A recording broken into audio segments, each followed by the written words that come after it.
বাসা ভাড়া কমানো নিয়ে যা বললেন অভিনেতা ইমতু। উপার্জনের তুলনায় বাসা ভাড়া বেশি হওয়ায় বিড়ম্বনায় পড়তে হয় রাজধানীবাসীকে।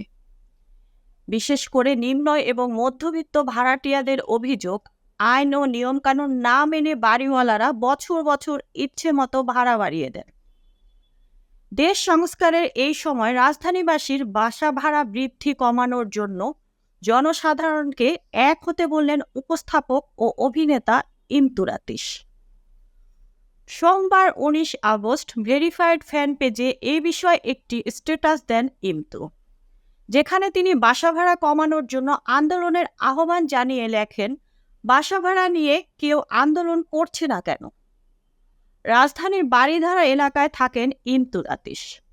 ঢাকার বাসা ভাড়া বৃদ্ধি নিয়ে তার ভাষ্য, বাসা ভাড়া যে হারে বেড়েছে সেই হারে বেতন বাড়ছে না।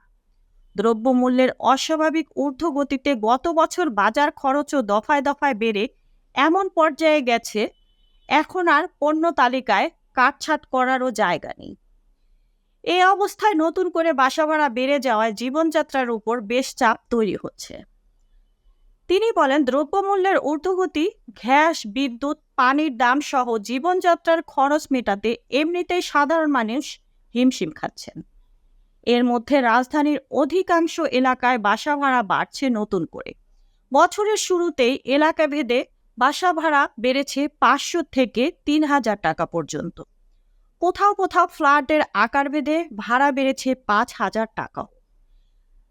যারা ভাড়া বাসায় থাকেন তাদের আয়ের একটা বড় অংশ চলে যায় মাস শেষে বাসা ভাড়ায়।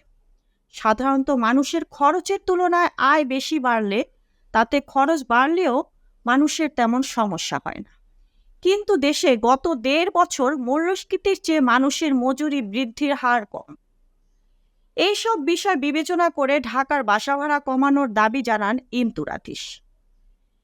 সেই সঙ্গে এই দাবি আদায়ের লক্ষ্যে আন্দোলন করার জন্য আহ্বান জানিয়েছেন এই অভিনেতা।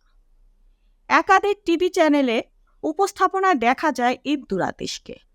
তিনি সিনেমাতেও অভিনয় করেছেন। গেল বছর প্রিয়তমা ছবিতেও তাকে দেখা গিয়েছিল।